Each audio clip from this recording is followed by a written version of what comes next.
All right. Okay. Yep. So now I'll just give a brief idea on our on how we combine simulate annealing and concept learning and description logics. First of all, we looked into meta-heuristics as a kind of library of recipes or patterns to guide machine learning algorithms, where these meta-heuristics usually try to find a trade-off between these two extremes, being fully exploitative and thus greedy and time efficient, but also myopic in the sense that you can get stuck in local optima. And on the other end of the spectrum, being fully random and time inefficient. And yeah, we did this in this concept learning setting in description logics as is defined here. So we have one particular set of individuals or of our domain of discourse, A1 plus, A2 plus, and so on, that are labeled positive, and another set labeled negative. And what we want to learn or to find is a concept description such that we can infer from our knowledge base K that all the positive examples are instances of this concept and all the negative examples are not. One particular software implementing this concept learning and also some further more general supervised machine learning in OWL and description logic is the learner framework. And there are two more prominent concept learning algorithms we're considering here, which is OCEL and CELO, which have like very different, or which are very different in their details and also in their biases and so on. But both use a downward refinement operator and are anytime algorithms which iteratively try to improve currently best candidate concept sigma best. This refinement operator rho, whenever it's applied on an input concept C, will return a set of concepts, whereas each of these concept is a sub-concept of the input concept C. And also all the candidate concepts are evaluated for its fitness with regard to the learning problem at hand by heuristic chi. And this quality score of chi applied on sigma may depend on many different metrics. So you could use accuracy, F-score, whatever, and also consider the structural characteristics of this concept descriptions like the concept length. The basic idea of this concept learning algorithm extracted from both CELO and also, even though both differ, one can kind of come up with a very, very general algorithm here, which makes use of a search tree, keeping all the candidate concepts, which is at the beginning initialized. So we start here with this top concept and keep the quality score, then go into this main loop, find the best one marked here with a star. Then for the best concept, we calculate all the refinements. And for all the refinements that are not too weak, they are added as sub-concepts to this tree here. And being too weak here means just that the quality score is below a certain threshold.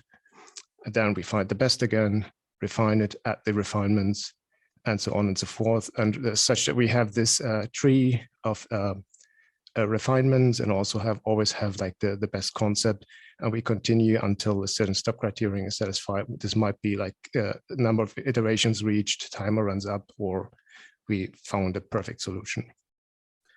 The core intuition behind simulate annealing is that you start exploratively and become more exploitative during execution.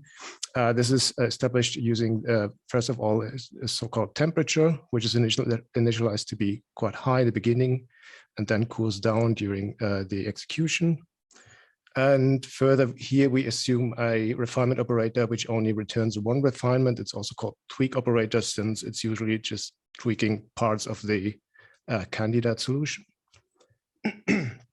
And yeah, if we evaluate this refined candidate solution and compare the quality score with the initial solution, and this quality score is higher, then we keep it, of course.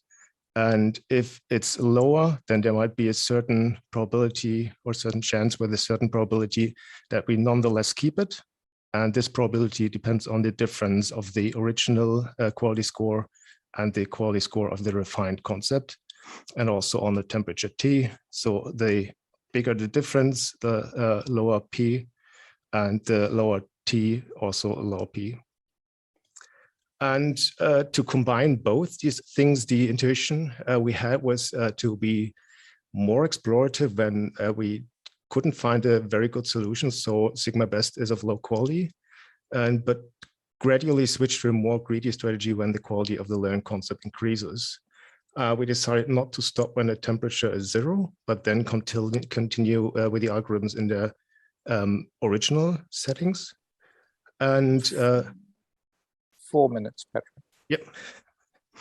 And this P in our case is based on the currently best quality score we have and on the temperature as before. So the lower the currently best quality score, the higher P, and the lower the temperature, the lower P. And with this probability P, we make just a random choice from the search tree, as we kept just solutions that are good enough and not too weak. And we further proposed an extension called, or we coined, adaptive stimulated annealing, which simply allows us to heat up again this T whenever this sigma best did not improve over a certain number of iterations. We evaluated things in many different settings, whereas I'm just giving numbers for one particular. We ran OSL and CILO first in their default settings. Then we configured them to be as greedy or myopic as possible. And then we also tried our simulated annealing approaches there. We applied tenfold cross-validation, and the numbers I'm showing now are based on a certain synthetic data set with 50 classes, a random class hierarchy, 20 object properties, 10 data properties, 50 positive and negative examples, 400 individuals in total. And there's a certain concept like this, where the triply nested existential quantification, which still covers both all positive and negative examples. And only if you refine this triply nested filler, then you will have a distinctive class expression, which only covers the positive examples. So there's a certain plateau, and you would have to go down this triply nested existential quantification to find a good solution. And we checked this in differing execution times. And these are the results. I mean, looking on the left-hand side first on all the OSL variants, we can see these dark blue results are not very meaningful, because they mean that on certain folds, OSL was not able to find a solution that complied with certain noise settings it had. So these numbers are not on all 10, the average on all 10 folds, but just on those where it found something. So not meaningful, as I said, but if we give it enough time, then we can see that the simulated annealing variant could catch up, and in fact, like, is better than also in default settings. Same as for one minute. If we consider the F-score on the CILO side, we can see that even with very low or very short run times, it already outperforms CILO in standard settings. And in fact, if we look at the F1 score, like leads the field. So to sum up, we proposed and implemented then a simulated annealing extension for those two algorithms, OSL and CILO. We showed that they are competitive on this synthetic data set and also on real-world data sets stemming from the SML benchmarking framework. What we found out is that this adaptive version had only minor impact, but this is something to investigate in future work, and we'll also evaluate other meta-heuristics for concept learning. That's it. Thanks.